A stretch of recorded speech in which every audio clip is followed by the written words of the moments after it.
Welcome back to the Cousin Effect podcasts. We are your hosts, Dale. I normally go this way. I'll still go this way. Oh, I got. Yeah. Oh, Sorry, my bad. You got to introduce yourself. Merz. And RJ. Filling in. Not really filling in. We were going to have you on no matter what anyways. Yeah, for sure. With Jay not being here. Jay, we miss you. We'll see you soon again. Should we just... Obviously, we weren't here last week. We'll just kind of get that out of the way now. Last week, there was just, for lack of a better term, more important shit to focus on. Not just for us, not just us as in Cousin Effect podcast, not just our family, just society, the world as a whole. With all the ICE raids happening, there's just, it's just shitty. I'll tell like my quick story. I was at a car wash last week that got raided. It was I was literally I was just at a car wash, and it's something you don't even think about, right? I was just like doing my normal. Actually, I don't normally get my car washed professionally, but it just felt like a normal day. And then they were working on my car, and then all of a sudden they just take off, and then trucks pull in. Yeah, it was crazy. This is just like on Emo Night High School, like in Orange. And so this was before the No Kings protests on Saturday. Yeah. And it just like that, it hits home. And then you see like people you know and care about being affected by it, and it's shitty. And it's wrong. And unfortunately our government is just not in a place that it's gonna fix itself. So we the people gotta stand up and say shit. Yeah. And we just have to make it known that it's not right. So Jay did, sorry if y'all want to ad lib as well.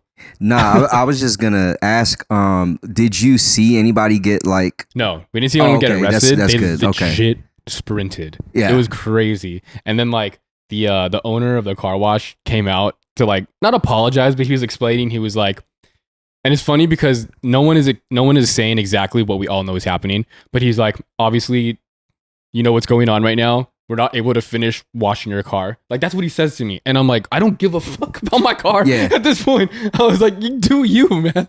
And then we just we left. So employees dipped out. Yeah. Wow. It was interesting actually because the people who didn't leave were kids, not kids, but they were much younger, who probably working. It's a car wash, right? So they're probably a summer job or something. Yeah. So they stayed, but other people ran off. And then we drove by El Modena High School, and yeah, and you could see on the ICE websites at that time. This was around 12 o'clock.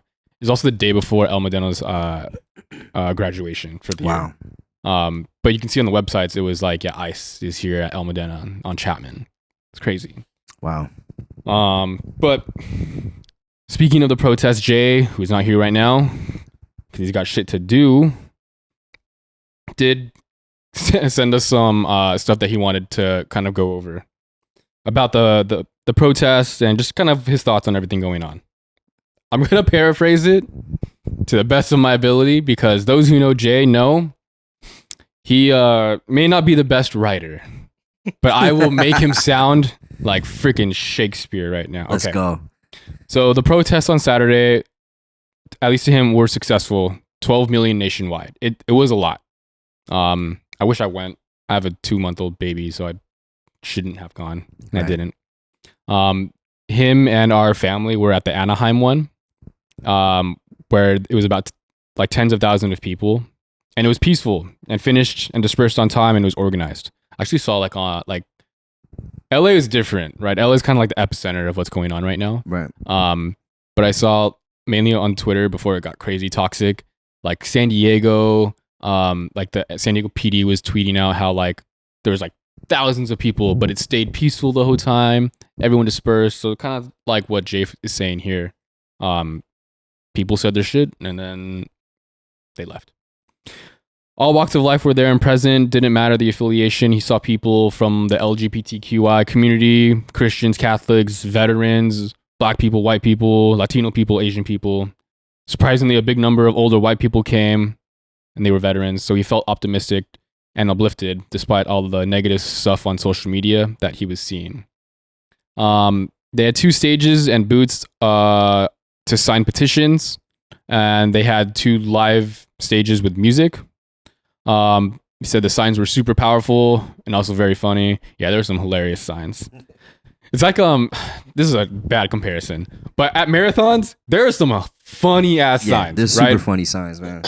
There's always like the kind of cliche signs that you see everywhere. Like at marathons, there's always like the "you paid for this" or like like all that crap. But yeah, at protest, funny signs hit different. There were Native Americans singing and dancing. One was doing a smoke cleanse. I don't know what that is. Sounds fire. It's not, I don't know what that is either, but I think it has to do with smoke for sure. He said there was one person who had a racist flag, but everyone was honking at that person. Oh no, even all the cars were honking, happy, waving flags and recording. Sorry, that's the part I lose Jay at. There was a giant parking line. Oh, okay. There was a giant light in the parking lot that turned into a huge dance. Okay, that's what he's trying to say. There we go. And now, in general, ICE has been everywhere in Anaheim. Today, they were up and down State College near his old high school and his home. And he's seen a lot on the Ring apps. And this is the part I think he really wanted to say. He's just fucking sick of them as an ICE taking anyone and everyone, even those who are trying to actually figure the shit out the correct way, or in whatever way it is when they go to court, because ICE are going to courthouses and separating families, which is the shittiest part. So to me, that's the most sickening, and yeah, couldn't agree more. Well said, Jay. Sad, man. Yeah, I coming from a family that immigrated here from the Philippines, we weren't obviously we got our citizenship through whatever the process was. My mom's brothers were in the Navy, so that's how we were able to kind of and at the time, the Philippine, I don't know if it's Army or whatever, but they had to deal with the U.S. because they helped in the war, right? Yeah. So anyone who joined the Navy would automatically get a citizenship. So, and then obviously when that happens, immediate family gets to become... Yeah, it gets included. Yeah, it takes a couple years, but you're locked in no matter what. Obviously a little different for my dad. Had to get, he was married. Him and my mom had to get married first, and then we got him over. So for 6-7 years of my life, I didn't see my dad at all. Damn. Yeah, he was in Japan. In Saudi Arabia, working there. So, even though people might think you got to do it the right way, you got to vet it the right way, it still breaks families apart when you're trying to do this. Now, I get it, we wanted a better life, right? Mm-hmm. So, yeah, you're going to have to go through some adversity in order to reach the good life. But even when my dad got here and before he became a citizen, when him and my parents got married and he was allowed to come through with his visa and start the process, it took years, man, before he got his citizenship. That's what I'm saying too. I have, we have friends. I'm not gonna start naming names, but him and his family, they started the process in 2014, 2015, and they just got it this year. It's 10 years. Yeah, it takes a minute. It takes a long time, and that's doing it the right way. Yeah, even for me, I got my citizenship. I moved to America when I was less than a year old, or just at the year old mark, and I didn't get sworn in for my citizenship until first grade. So I was 6 years old. I remember going and asking questions about, the Constitution, answering questions about the American flag and the national anthem and who the president was. It's so funny because there's straight up natural born citizens who can't answer those questions. A lot of them can't, but you have to get ready for it, right? Yeah. So the crazy part is, sure, we're happy Americans now, of course, I'm proud to be American. But in the process, my dad was fairly treated at his jobs. He didn't, for a minute, he wasn't getting paid his wages. He worked at a company called Western Auto. This is back in the day, and they didn't pay his checks, or they didn't give him his full checks. Yeah. So because then they're like, what are you going to do about it? Yeah, like he didn't know. He didn't really understand yet. He got a little bit of money and, hey, I'm bringing it home, but my mom knew. So that was like a thing, right? So you just deal with these things as immigrants. Like, sure, we go through the process, but doesn't mean that we're always treated fairly. And I feel like with these protests, a lot of people that are against it, it just boggles my mind, because if you really think about it, sure, like Trump's entire campaign was mass deportations, right? They went for the criminals. They deported a lot of criminals. And a lot of times they were saying, we're not going to go for the people that are vetting properly, right? Well, I don't know of the facts on this, but apparently a lot of those people got their, the process of it got pulled, right? So, or it was in freeze, or I don't know the terms. But anyway, like, they're ripping families apart right now. They're like, they're getting people that aren't criminals. Yeah, they're getting people, like, they're getting like farmers, like, that are literally, like, you see the pictures like on Twitter and online, people who are literally working as farmers, or like in meat factories, right? Or people who are in courthouses, right? And it's not just criminals, and that's the shittiest part. It is, and where my fiance lives in Santa Ana, it's predominantly Mexican and Asian neighborhood. Yeah, like that's all I see usually when I'm out there. That's the majority, right? Usually it's on Harbor Boulevard. There's a bunch of vendors selling food, selling flowers, selling churros, like anything you can think of, right? Empty, bro. Empty, yeah. Empty. Santee Alley. It's sad, bro. In by Dodger Stadium. Yeah. Is like the same thing. It's like a swap meet. Yeah. Just empty. Or like closed, essentially. Right. And it's sad. And these are people who are they're just living. They're just trying to they're doing what they know best. And exactly. If you go to Mexico, right, this is the culture. They sell, they take care of the community. They take care of the neighborhood by their skill is food, right? They make great food, tacos, burritos, stuff that all Americans love. And they're getting ripped from their families for just trying to feed their families. So it's kind of crazy to me, and I don't approve of the way they're doing it. The other thing that I want to point out is funny, because it's like they're saying, I hear like the go back to your country or where you came from. If you really thought about it, and I learned this in college, I took a course on the Mexican-American War, basically, and they tell you the entire history about it. But like the border lines really extended through California, through New Mexico, Nevada, Texas. And it was like, take this little bit of money or we're going to fight you for it and just take it. So like, there's predominantly a lot of Hispanic people in these areas because this is where they lived years ago. Yeah, it's Los Angeles. Right. It's San Diego. It's Santa Barbara. It's San Francisco. Right. This was Mexico before. Right. So it's like it came from a place of, I don't know if it's evil, but it definitely came from a place of like, we're trying to take over this area, this land that wasn't never theirs to begin with. And I'm talking about Europeans that came into America, and pretty much took it from the Native Americans. And then it's the racial profiling. Yes. We can go on with all the different things, but the racial profiling, I saw a video of Native Americans got pulled over. Yeah. Because they look just like us too. They had the brown skin. It's the same video. Right. And then they're like, we're natives, and obviously the feds were like, they really had to back up because that's like for real. Again, I don't know if it's against the law or it's just definitely something that they can't do, so it's fucked up, man. And seeing it, I haven't got a chance to go to the protests out here, but my fiance went. She showed me, videos of what's going on, and like you said, man, like Jay was saying, they're usually very peaceful. And when I've protested before back in the day, usually very peaceful. The tension usually doesn't rise until the line is drawn between protesters and police officers, and then you got those outliers that come into instigate and all that stuff, and that's when it kind of turns. Yeah.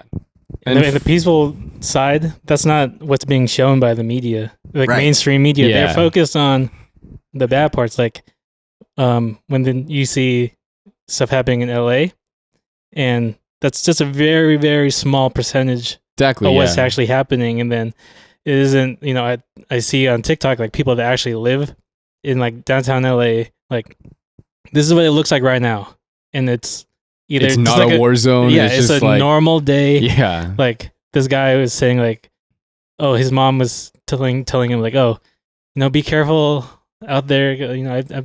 I see on the news how LA is right now. I was like, that's not how it is. The media is not focusing on the peaceful part of it. Yeah, they're just focusing on what's going to sell, and that's going to be the violence. Yeah. That unfortunately does happen when we have protests. Yeah. It's like you said, there's always instigators. Yeah. People just causing shit just to cause shit. Right. And yeah, sure, businesses get destroyed or there's looting that happens. And like the way that I look at it, I know a lot of people are like, oh, the buildings. Like, there's not one inanimate object that's going to make me feel bad for a building over a human being. Yeah. Like, it just doesn't, there's nothing that registers to me that way.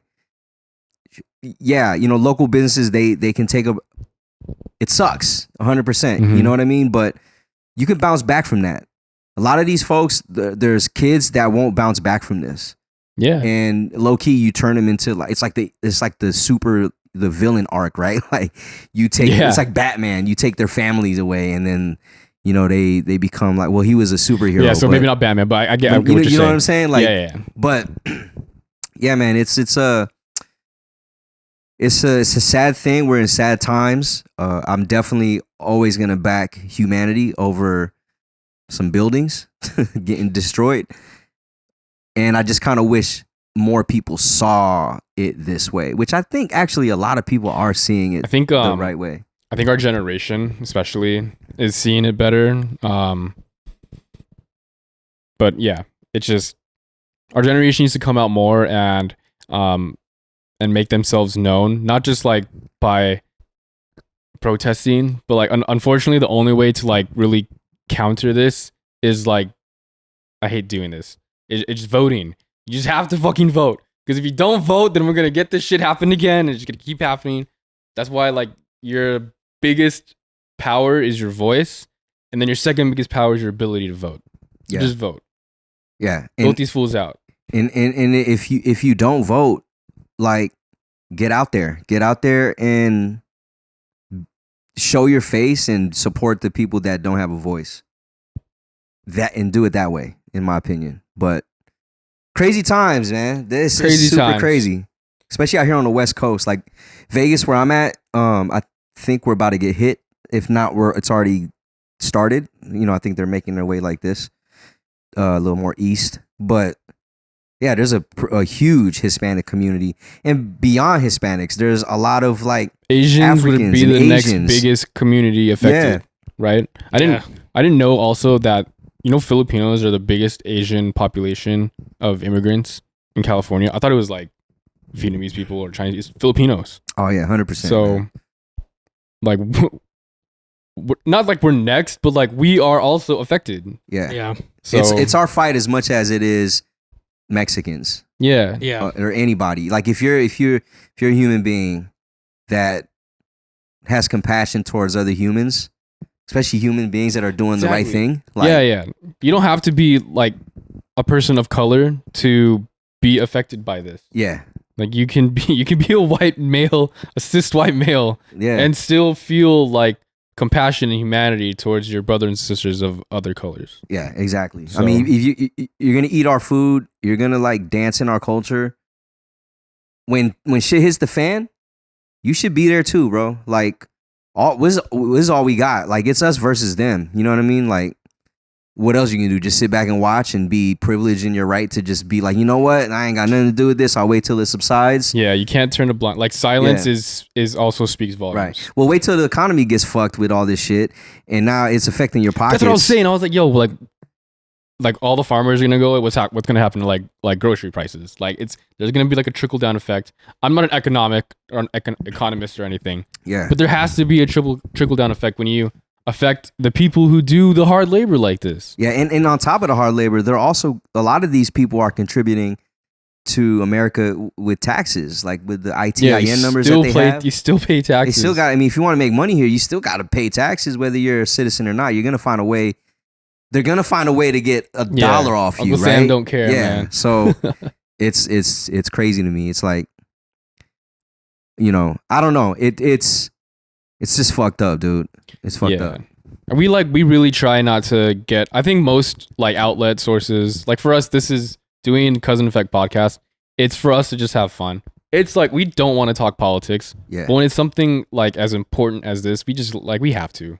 100%. It has to be said. Yeah. Any platform you get a chance. And I know a lot of people, it's not that they shy away, but they rather just kind of stick to maybe something that isn't so divisive. And unfortunately, this is one of those divisive topics where people have to think twice, right? If we should talk about it or not. Yeah, exactly. But yeah, man, we should talk about it because honestly, when all is said and done and people look back and figure out who was on the right side of history or this or that, I want people to look back and be like, you know what? That's a great point. That like we said something. These guys said something. These guys didn't just be quiet or they didn't, look, I try to be for myself. I'll just talk about myself. I try to, again, as someone who's like always try to back just human decency and humanity. I always try to like fight for the people. Mm-hmm. Always been like that, especially someone who's dived into the hip hop culture and who's just been involved in so many different cultures and had so many different kinds of friends. Like when there's something that is wrong, I'm going to step up to it. Absolutely. I'm not going to be silent about it.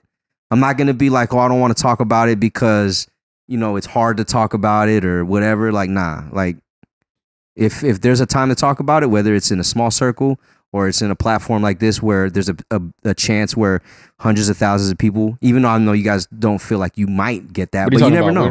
100,000 people. Yeah, 100,000 people are watching. Like, you should talk about it, man. It's this is our country. This is what we're going through. So why not? I agree. Thank you. Sorry, I'm. He's processing. I didn't put a lot into that, but no, I just want to make sure. Yeah. I'm going to transition a little bit. It's funny because I was having this conversation with my parents on Father's Day. By the way, went to Smoke Queen. It still hits. It's so good. Also, everyone and their freaking parents had the same idea of celebrating Father's Day like a week early. Or a day early. We went on Saturday. Anyways, but as we were like waiting for our food because it was so busy and it took an hour or so, I was like sitting there talking to my parents about it. And like, I feel like a lot of people, at least that I know, we clash with our parents when it comes to politics and all that stuff, just because of the generational gap. So no matter what, they're never going to agree with me, but I think it's you could still try to talk to them. If they don't agree with you, it's fine. It's always like you can disagree with people. But in the end, if you you just can't sway from it, right? Like I like what Merz was saying. I truly think we are on the right side of history when we say what we're saying right now, because we're not the platform. I'm not even talking about like Republican versus Democrat. Or just like society as a whole. We're on the side that is for the people, for humanity. So it's okay to disagree. Just never sway from your side of the argument. If you do have hard conversations with people that disagree with you. Yeah. I've had those hard ones too, man. And my parents, they completely disagree with me. There's a great podcast, not podcast. I don't know if it's a podcast. I see it on my Instagram or TikTok of a guy who records himself having conversations with his parents. And it's great because they both try to stay civil, but it really shows the differences between our generation. And that's why I keep bringing that up. I really think our generation is, as in I don't know, millennials or whatever, when we step up, and as we are now, taking over government positions and in the career wise, I think we're luckily the future and have a chance of saving this shitty world right now. Yeah. But we shall see. I just want to say one thing because it just brought up my mind when people are talking about is destroying businesses and all that. With the situation that you saw at the car wash, right? This guy owns his own car wash. Mm-hmm. He's employing people. They're immigrants that he's employing. They dipped out. You guys didn't get your service. Isn't that destroying the business? It is, yeah. Yeah, just lost money there. Where are you going to find employees now? When we were when that was all happening, the owner or someone was putting cones out to close the car wash, and we saw at least 10 other cars who were trying to pull in. So that's his loss also, right? The business is losing customers. Another car wash down the street. I didn't realize, like, I guess car washes were like hard hit. Same with like nail salons, Right? were like hit. But like the original car wash we went to was closed for maintenance that day. So we went to like this other car wash and it still got hit. Yeah. So yeah, it does affect the business. That's a small sample. And that's just fucking car washes. Now imagine like farms where they're growing groceries for the entire population. Yeah. These business owners voted for Trump, and then now that it's affecting their pockets, they're trying to backtrack. Did you see that? They're trying to. I think Trump even said like, to hold off. Yeah, hold off on hotels, restaurants, and farms. And farms, yeah. What does that mean? Hold off. What do you mean? Hold off. On like the raids, like don't try to go. But I think even that was retracted now after the protest on Saturday. Yeah. Yeah. Who knows at this point? He's That's so crazy. like Trump is so back and forth on everything, tariffs, raids. Whatever. Yeah, it's stand on business, my guy. I If this is what you know. want to do it, man. I also saw that. Yeah, he kind of went hard on this after the fact that a lot of his, he's trying to get things done his way, but then they're getting blocked by the courts, or he wants this done, but it's not happening. Like everything that he wants to do is not going the way he's wanting it to. So I was like, all right, I'm gonna push this. This is something that I can do. But he's pushing it because it's fucking happening. Yeah, but pretty fucked. Did y'all see? I feel you. I'm not trying to make this like a political thing, but I just thought this was pretty funny. For a guy like him to, because the army turned like 250 years or whatever, right? Yeah. Correct me if I'm wrong. They had the parade, but he made it about himself. So because his birthday, birthday, right? Yeah. I didn't like even know Flag Day is just the army's birthday. I thought it was literally like a day to celebrate flags. Yeah, but that's apparently Flag Day is for the army's birthday. I didn't know that either. But I thought it was because this is before I'm watching like all these theories on the parade and all that. But I'm watching videos of it, and I'm thinking like North Korea, right? Like like marching is on point. They got the missiles out there, and I'm watching our army, and I'm like, bro, they not even in sync. Dude, it makes us look bad. It does make you look bad, right? It's like it's the total opposite of what he wanted. He wanted to show off. Yeah. Right? And maybe we just look bad. I saw somebody say that when you go through this training to march, it's a skill that you don't lose. You know how to go right back in a rhythm when you lose rhythm. So they're saying that these people, they weren't marching because they were our military sucks.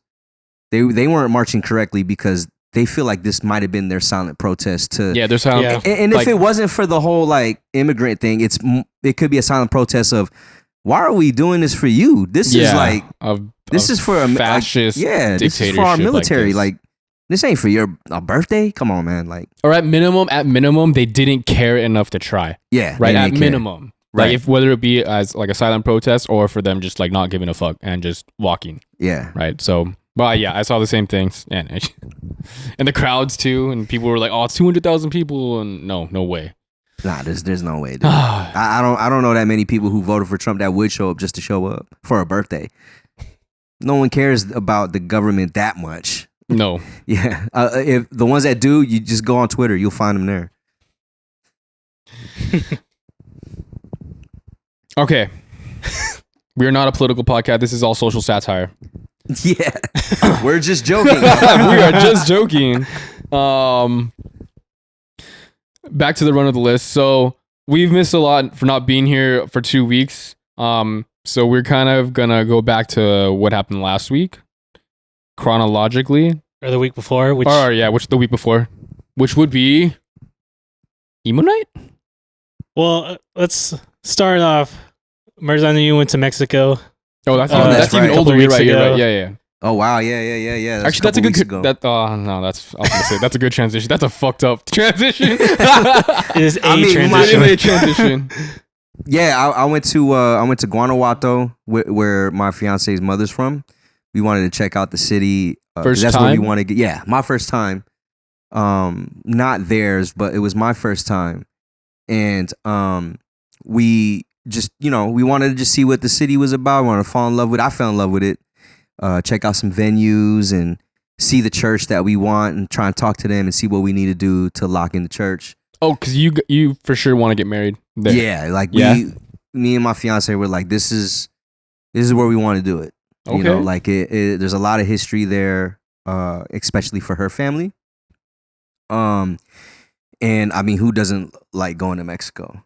Especially when you go away from like the Cabos and the Cancuns, and you actually go to like the different states, like the cities, like Guanajuato, where a lot of the history there's actually, you could tell it was conquered by the Spaniards, because a lot of the buildings it looks like you're in Spain or you're in Europe, right? You're in Europe, yeah. So you get to see that side, and it was a beautiful place, man. The people were so kind. Like I ate amazing food. Checked out the history. Like, okay, so let me paint the picture for y'all.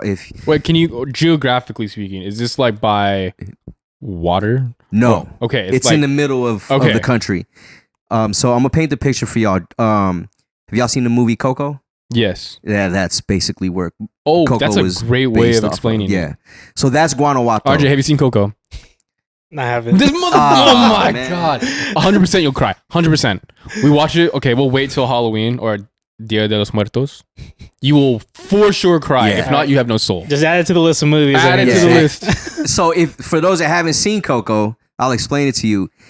The homes there, because it's in like a valley and on mountains. So the homes there are very colorful. They love colors, and the homes are kind of stacked up on each other. And there's just, they really thrive on like the pure Mexican culture. So food is a big thing, and religion is a big thing out there. So you really get to thrive in those types of in that environment, and it's a really fun place to go, man. Like super cheap. Like it makes me think, why is shit so expensive in America when I can go to Mexico and get an Uber for 3 miles and pay $3? Damn. Yeah, for an Uber.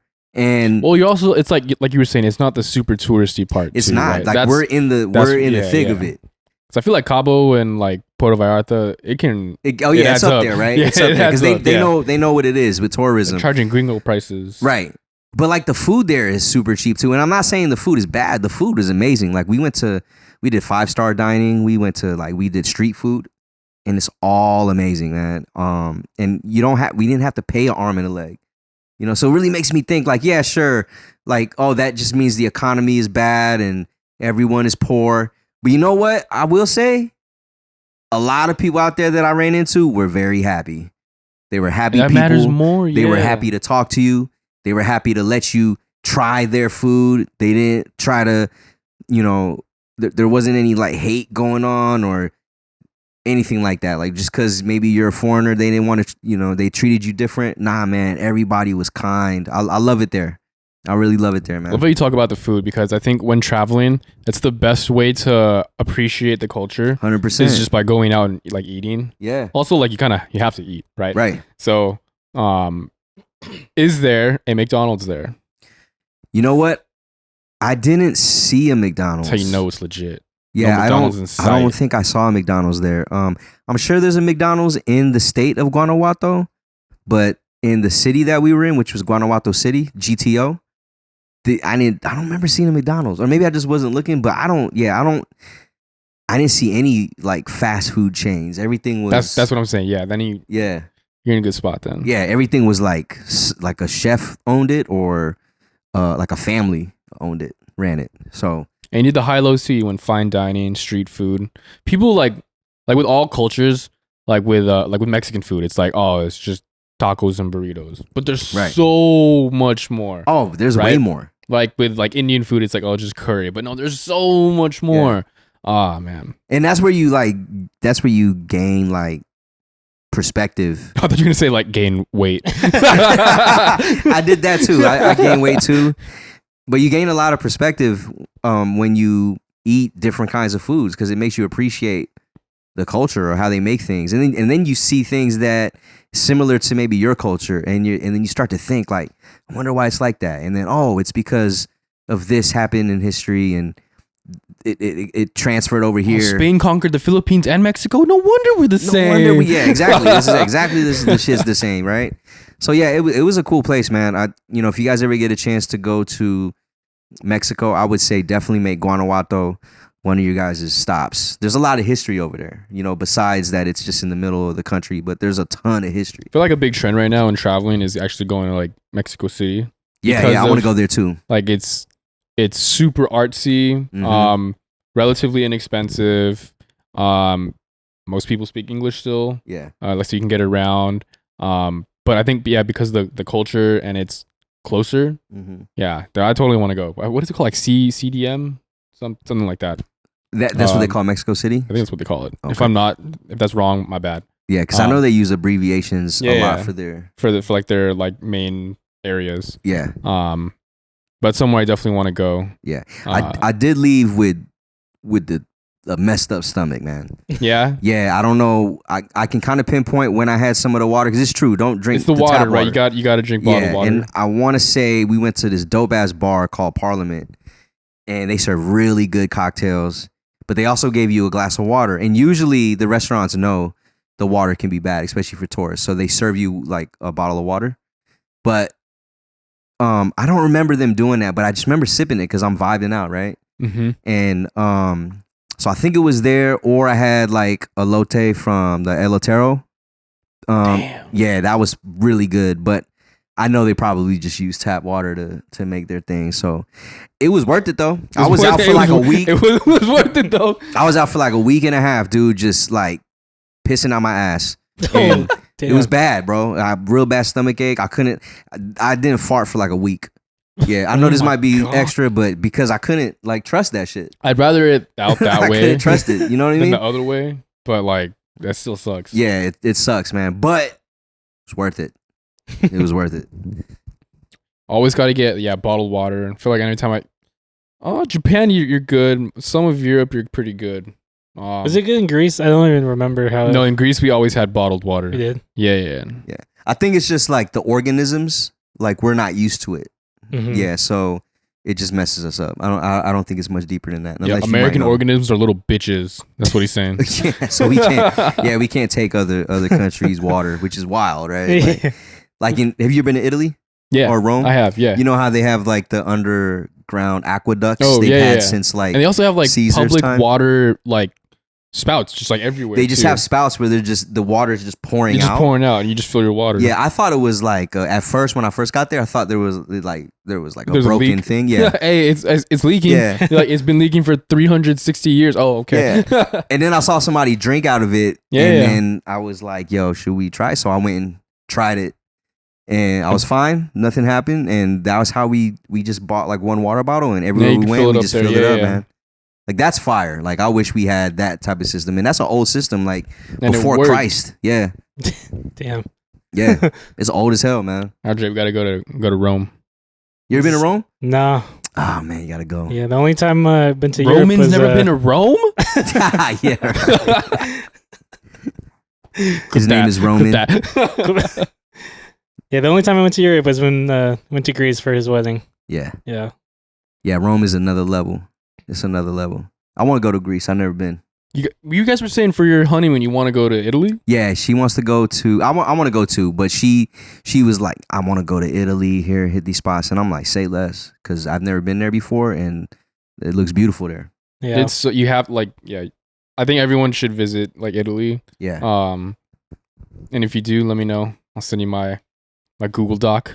Oh, you I'm very organized when it comes to. My wife is very organized when it comes to travel. Okay, good. I do my best with that, and then like it just becomes a list of. It looks like jargon, but to me, I know the way she does it, and I think it's a great way of doing it. It's you organize not by the day, it's by the area. Everyone does like by the day, and like you have to stick to a super tight schedule. That's hard when you're traveling. You got to go by the area, so you just like block out this area and like, okay, like what can I like figure out from when you're here? Yeah, that's what we did for Korea. She just sent me stuff, and then I would pile it into the city we were in and the area. So then if we're deciding to go here, then we'll just look at the list and be like, oh, look at this cafe that you want to check out, or this bar or this restaurant, and we would just go instead of 12 o'clock. We got to go to this cafe. Yeah. See, it don't work like that, especially in Asia. Yeah, like in Asia, you get like in Japan and Korea, like specifically too, you get like lost. It's like good to get lost. Well, you know where I fucked up was. I remember the first day I had it like, okay, I'm going to wake up at 8 o'clock. We're going to hit this spot by 9. Then I realized nothing opens until 11. Nothing opens, yeah. So we're out there like super early. At 7-Eleven. Yeah. Again. Right, at 7-Eleven, just eating breakfast there and waiting until the cafe Still fire, opens. don't get me wrong. Oh, yeah. I love it at 7-Eleven. And this, you've been to Japan, right? Yeah. You've been to Korea? Yeah. Okay, so I might have a hot take for you. Because, you know, the convenience, like Japan's known for their convenience stores. Yeah, the Family Marts, Lawson, and everything, yeah. Korea 7-Eleven, way better than Japan. Ooh. As a fellow Korean, what's your take? He likes that. It's a good take. Yeah, it's I think a I good need take. to visit. So I went to Korea in 2016. Haven't been back since. I was in Japan last year. Mm-hmm. And I feel like I'll just have to go back to compare. Yeah, like the 7-Eleven Korea is like next, like, it's crazy to say this, but it's cleaner, more organized.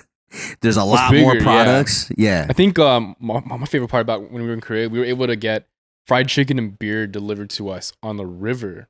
What? It was I need to sick. do Yeah, this. we were just like on the water, and then like I forget who was with us. One of Jacqueline's sister's friends, but they were able to order it, and they just delivered to us right there. We're just like on the river, and they just delivered to us. So sick. That's hard, man. Asia hits different. Yeah. I love Next year? Asia. Well, Japan, not really Korea, but still. Yeah, we'll see. Do both. Do both. And the Philippines, that's a That might be expensive That trip. might be tough. Yeah. That might be tough. But going to Japan or Korea is a Yeah. lot more doable. Definitely need to do Japan. Yeah. Or at least hit a Busan. Since That's where I it's would want right to there. go. Yeah, since instead of going to just Seoul, yeah. Yeah. I've already done It's Seoul. a vibe over there. Damn, I wish I went to 7-Eleven in Korea when I was there then. You went to Korea? Well, I had a layover going to Philippines, like going there and back. And Yeah. we stayed overnight. So, You did? No, Yeah. okay, that counts. You didn't go to 7-Eleven? no, I didn't see one where the hotel we were at, like, Ah. we did walk trying to find like a place to eat. I didn't see a 7-Eleven, but that was also in January. It was the first time I ever saw snowfall. Oh, wow. Yeah. In In you were Korea, Korea, you yeah. went in, That's like, tight. that is sick, actually. Yeah. Yeah. I've seen pictures of Korea when it's snowing. It looks so dope. Yeah. I've only Yeah. ever gone to Asia and like from like May to like the summer, essentially May through like the end of the summer. Yeah. I've never gone in like the fall or winter. Need But it's to. so crazy because like we first stopped in Korea. It's cold. Go to the Philippines. Hot as fuck. Yeah. Still. Yeah. So it's like just a stark difference that this you're like so close to each other too Right. in comparison. But that equator, man, it really Yeah. changes things. Yeah, geography. Yeah. That's how it works. It really changes things. It's crazy. If you did see a 7-Eleven, you would know because that shit, I don't know, they use different lights. That shit fucking just shines. Like, that calls you in. It's kind of like your mosquito, bro. Like, you're just like, oh, I got to go over there. Man,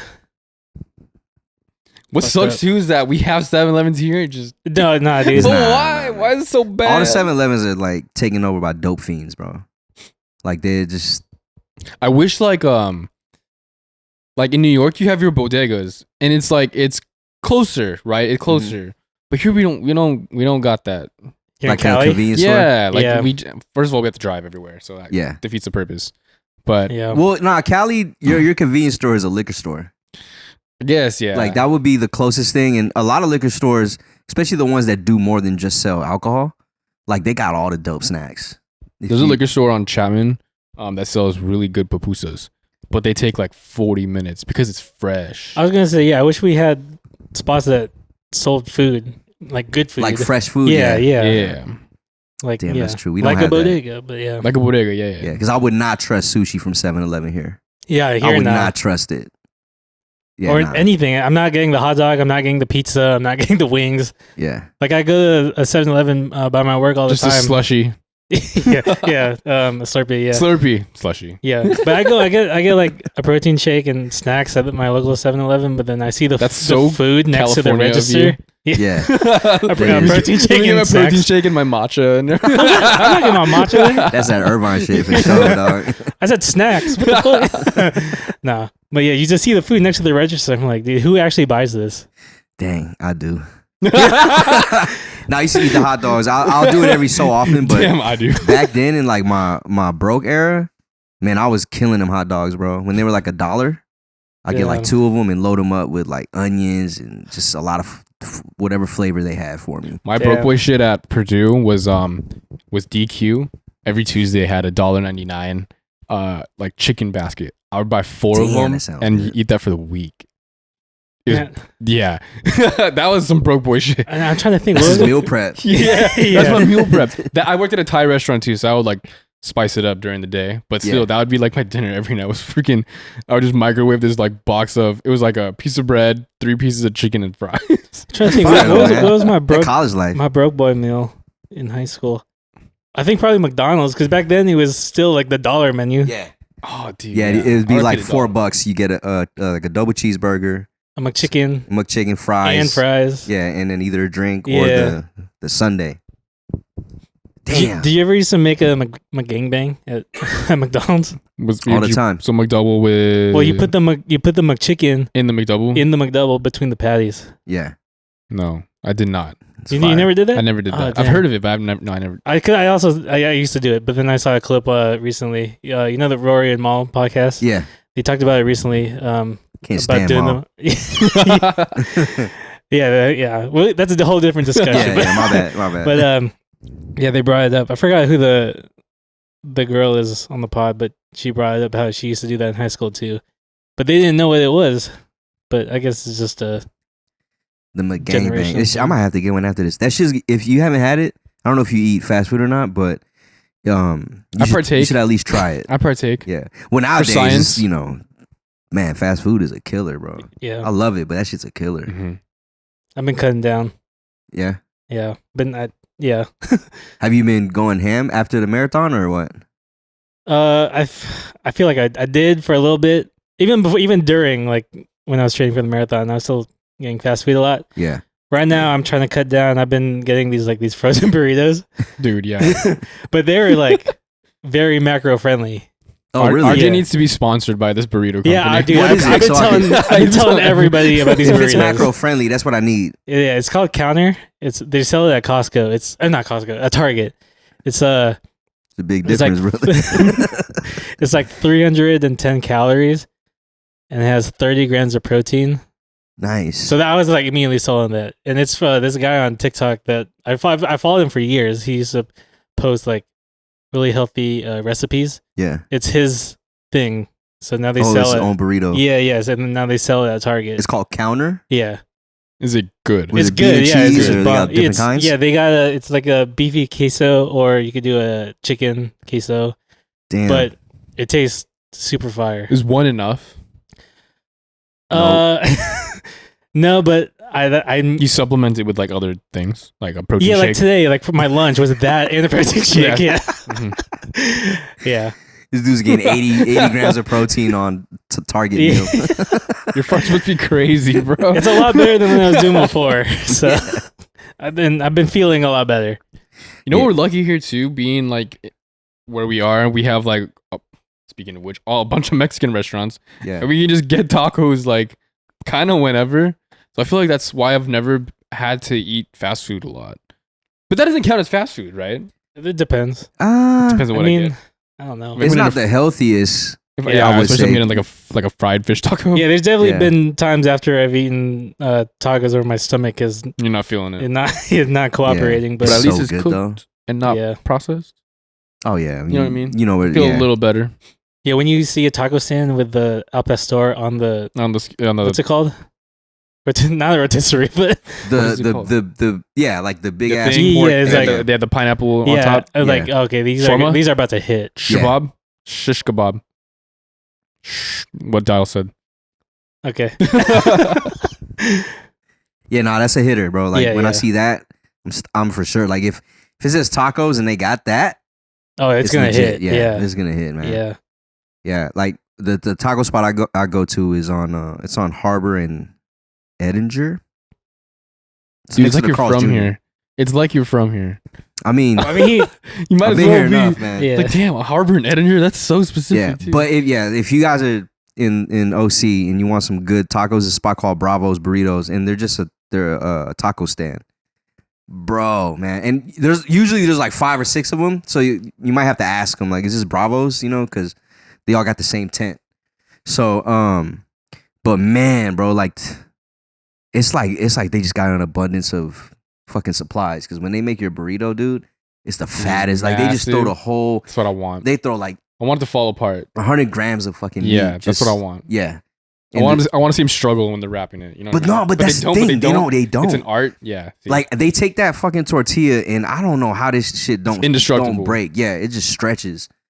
Like that shit is like fucking fantastic. Like what's Fantastic Four? Like Reed, what's his name? Reed Richards. Reed Richards. Yeah. I was thinking Incredibles. Same vibe. Same concept, right? Yeah. They're both stretchy. Yeah, that's Bravos Tacos, man. If y'all are out there, damn, Harbor and Edinger, bro, right next to the Carl's Jr. I might go tonight.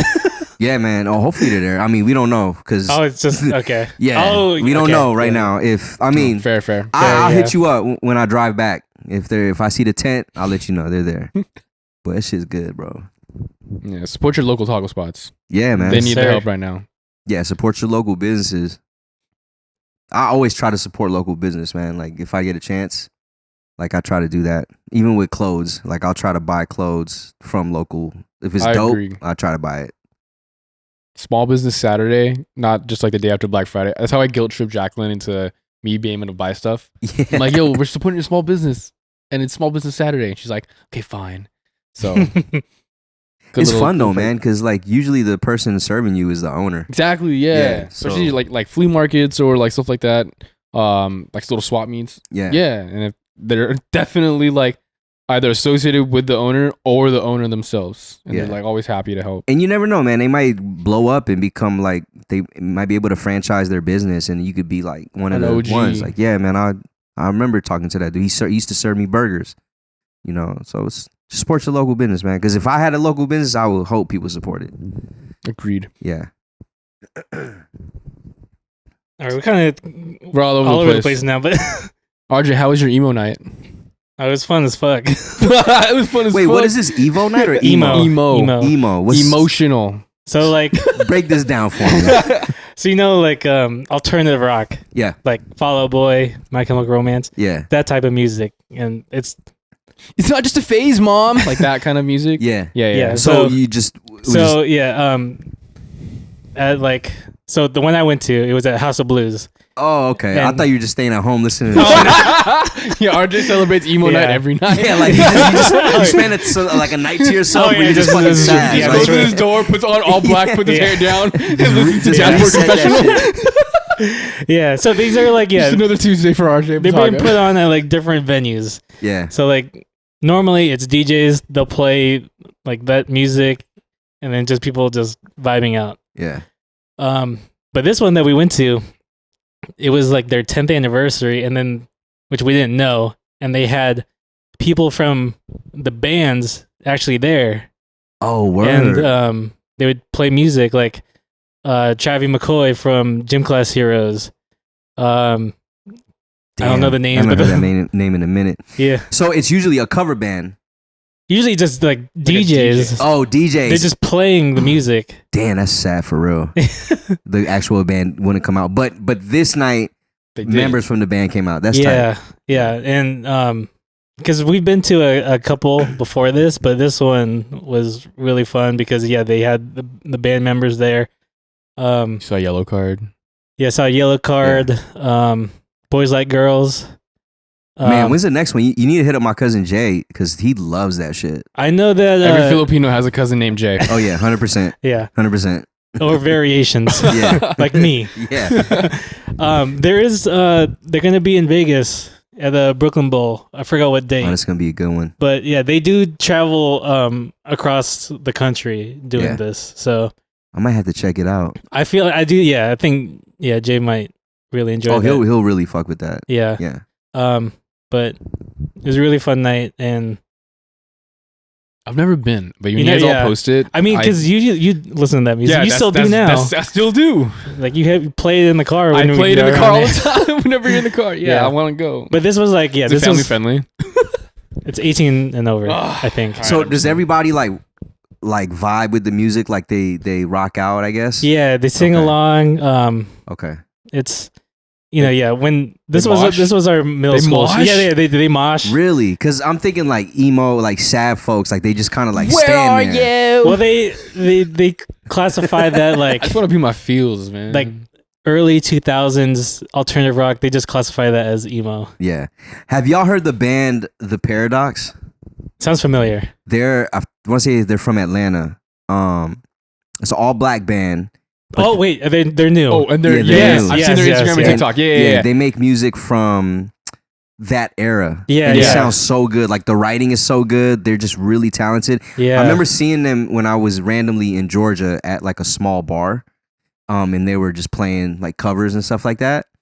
Do they do their own music now, or is Yeah, it no, just they have yeah, their they own do, songs. Like yeah. every song they've put out has been a hit, bro. That's sick. Yeah, and they're like touring with like another band. They're just like working their way up, but they're super dope because I feel like they're like bringing that sound back. Yeah. And it's taking me back to the early 2000s, like crazy. Like I'm a huge fan. Yeah. I saw the lead singer. He like just messaged Billy Joe Armstrong, lead singer of Green Day, Oh, for real? about how to like play a certain song, and like he responded, like they went back and forth, and then they opened Yeah. for Green Oh, yeah. Day. You talking about that one? Yeah. So sick. They brought him up to open. Yeah. Like at a big like an outdoor joint, right? Yeah. It was like a big Something ass like that, arena. yeah. Yeah. Yeah, That's tight, man. I'll have yeah. to investigate. That sounds so sick, actually. Yeah. And you could tell like they like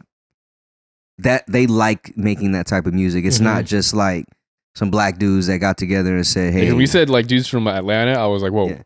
Right, because you would think They're doing like screamo and emo. Damn. yeah, it's dope, man. It's like, and like I said, the writing, the lyrics, it's super catchy. Yeah. Super catchy. There's like all these other bands too that are trying to come up underneath them, and they're like mimicking them, like trying to do the same thing, and it's not hitting. Like I go in the comments and everyone's like, "Man, y'all ain't the Paradox, or y'all." It's okay. You don't have to be like them to get on or whatever. It's kind of sad to crush your dreams, but yeah, the Paradox, man, they're the truth. I like them. Shout out Billy Joe Armstrong too. He's very very left, if you know what I mean. There you go. He's for the people. He's for the He's people. for the He's people. always been for the people. Yeah. Well, that's dope that you could like have a conversation with someone through DM, find out they're like an aspiring musician. You probably check their shit out and was like, you know what? Open for us tonight. Yeah. Yeah, that is sick. Yeah. Yeah. That's why I always gotta stay ready. That's one thing you gotta like, you can learn from that. Always stay ready. You never know when somebody's gonna call you up. Put me in, coach. That was still last week, right? Like no, 2 2 weeks ago. I mean, Yeah. Yeah. damn. Everything now is just a blur in my head. Like what else happened? What'd you do, man?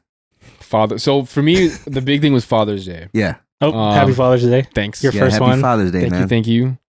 That's tight. I did two things for Father's. So we went to Smoking with like our parents on a Saturday for a barbecue. Yeah. But then Sunday, I did something I've never done before, which is I went to Santa Anita racetrack. Like they do horse racing.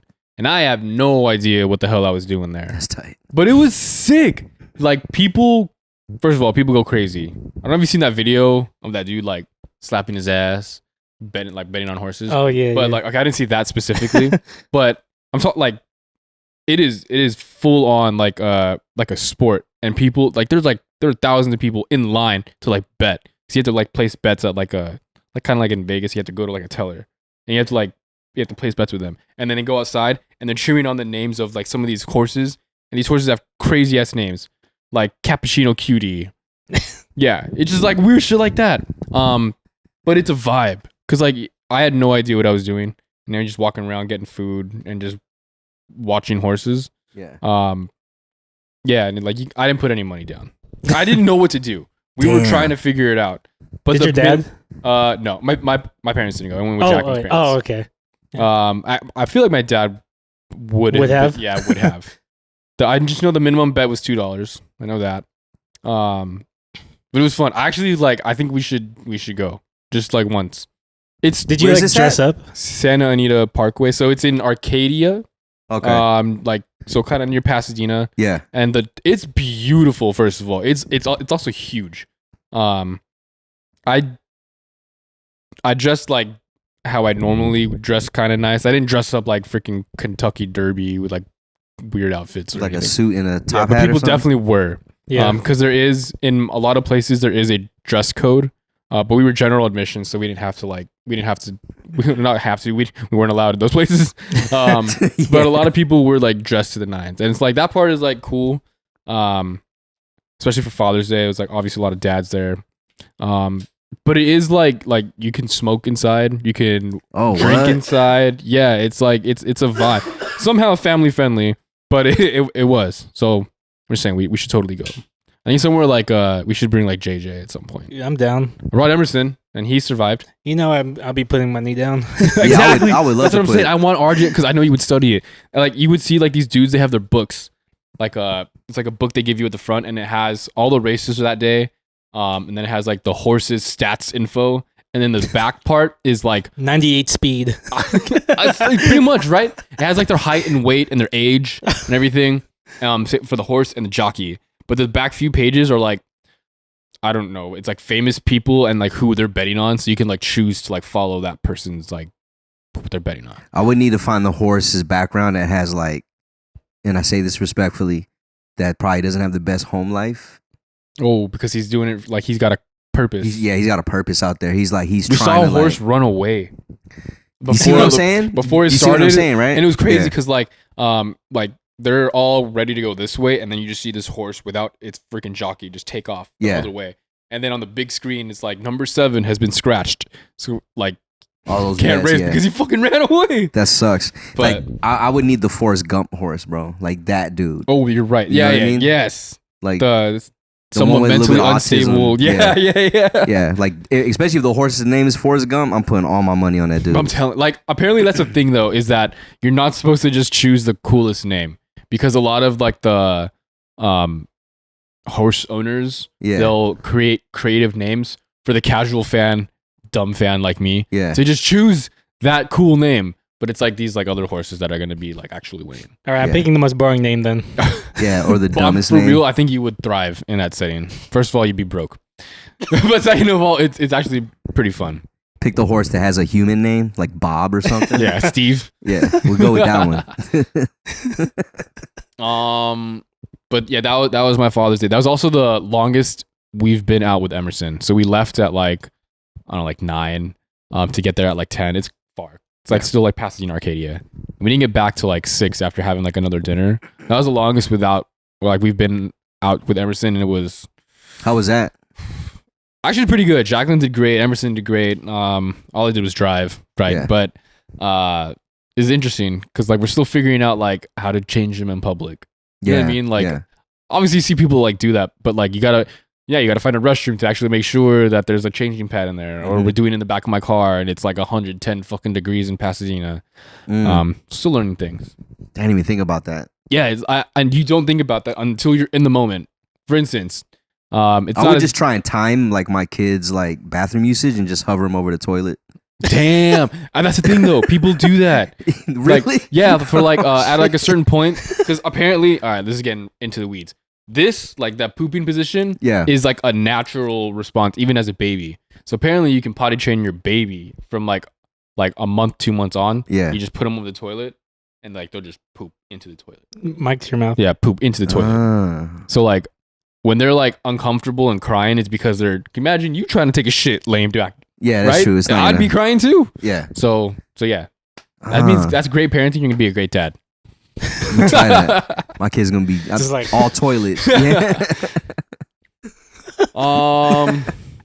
What else? That's kind of it. New watch alert. Oh, I bought a new watch. Nice. What'd you pick up? I bought a Rolex Explorer 1 reference 114720 from 2009. I'm a Nice. watch nerd.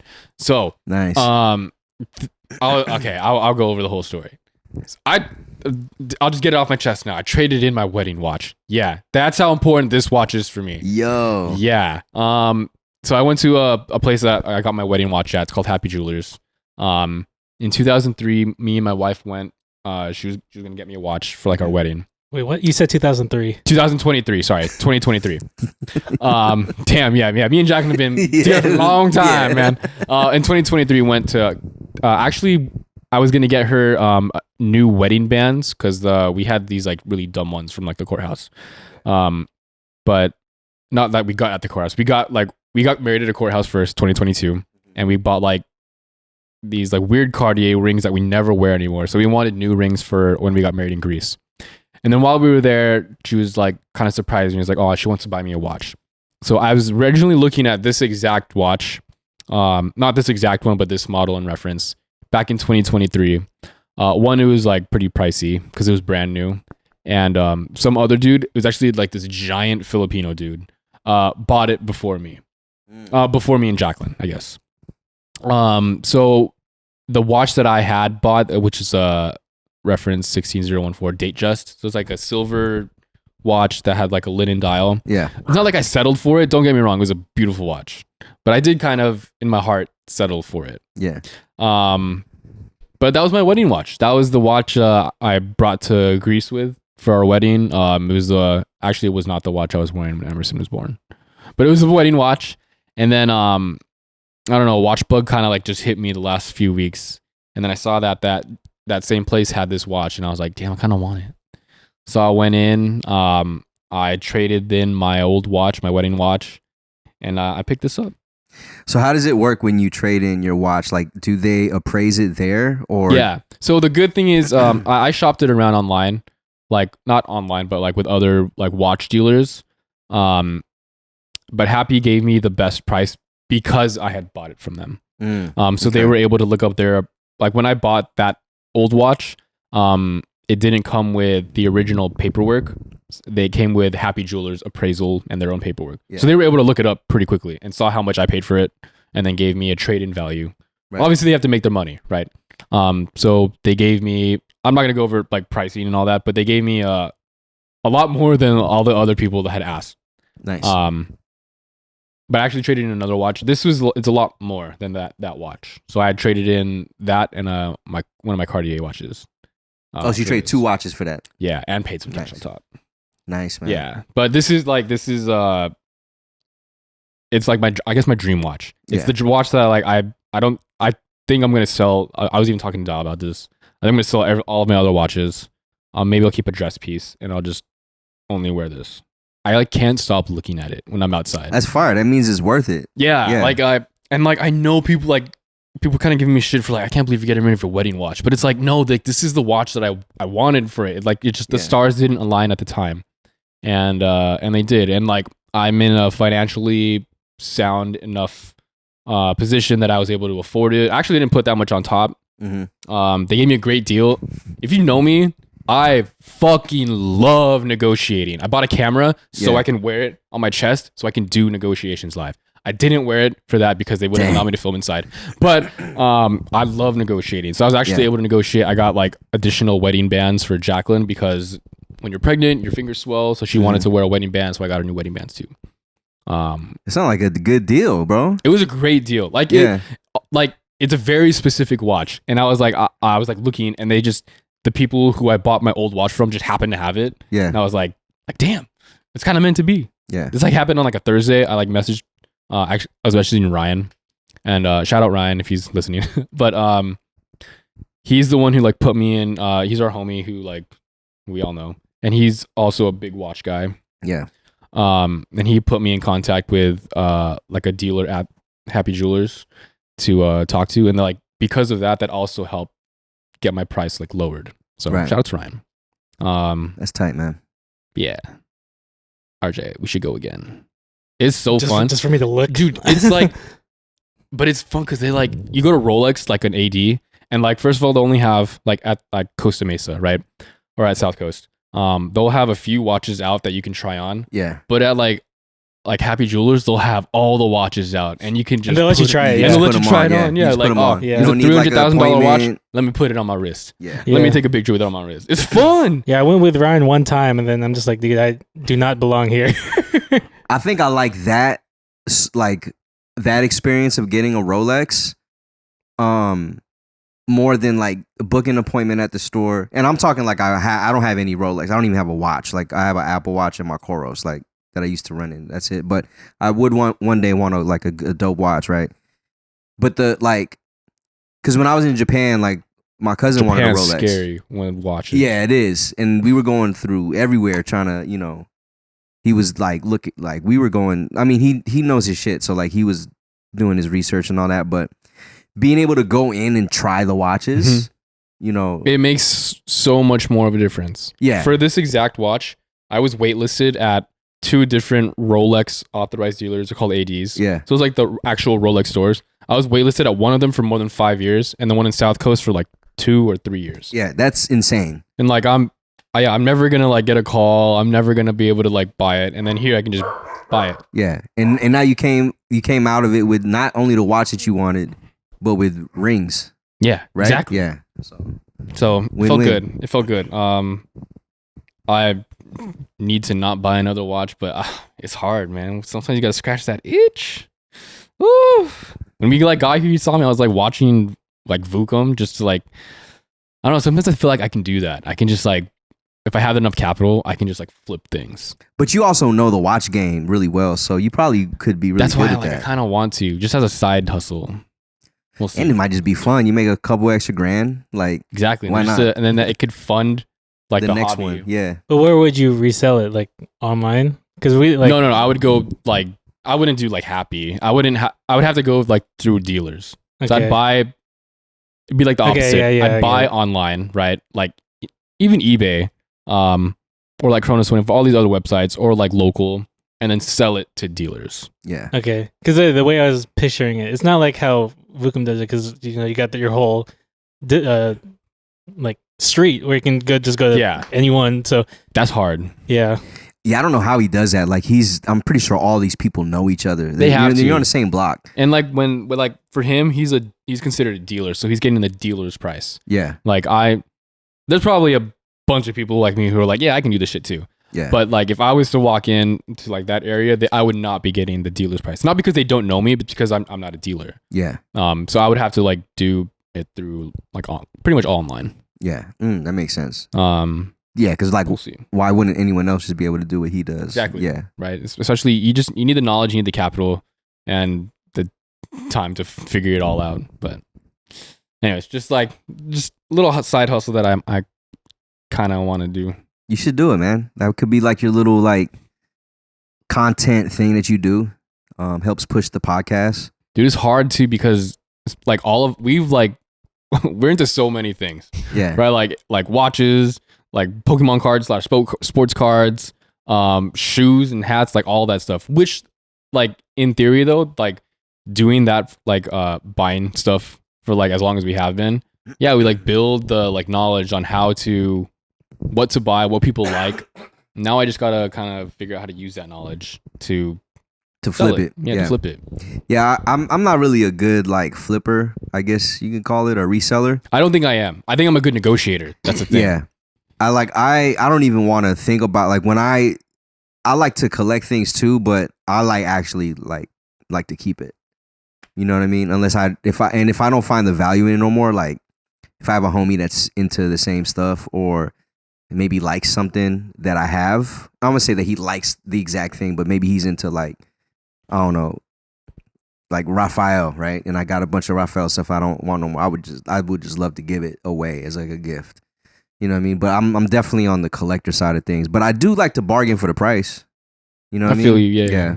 Especially stuff like that, like because it's never like a retail value. You know I'd like to think I used to think I was like that, like because I kind of hoard stuff that I collect. Yeah. But now that I've got rid of what would be the ultimate thing, which is my wedding watch, and I was able to trade that out, I was like, I think you can get rid of anything. I can get rid of anything now. So now, like, I think that's why I'm having like I'm not as emotionally attached to my stuff. I'm like, oh, maybe I can start flipping some of the stuff I have. Yeah. So yeah, you should, man. I mean, it's kind of a chain reaction after that. Yeah. You look like a reseller. Ah, man. I'm not though. I'm not. You know, I when I get stuff, especially for retail. Yeah. Like, dude, I was like, I got this for retail. I'm gonna keep it for myself. Yeah. Like throughout the years, all the Supreme stuff or Jordans and whatever. I just want to keep You just stuff. felt lucky enough to actually to get get for retail. Like, I always just wear my stuff. Me too. you know, Wear your shoes, kids. same thing. Like I feel like I'm a hoarder with all my stuff, and you know, Yeah. if I'm able to get it at retail price, then why not keep it for myself? Yeah. I've sold stuff before, but I've never like. The purpose was never to buy and resell. I've just sold stuff because I just didn't want it no more. And I think that's how I've been. It's just like I don't need to make a profit off this. Yeah. I just like I don't even have to like break even. Like it's funny on eBay how like I throw like some sneakers up and I show everything, right? And they're like, yo, let me see the back or let me see what's the bottoms look like. Is it? I'm like, bro, I just what's here it what's is. the like, star count? Yeah, I'm like, dude, just 80% star count. Right. Like, bro, just this is the price. It's way less than like a resale price. They're not brand new.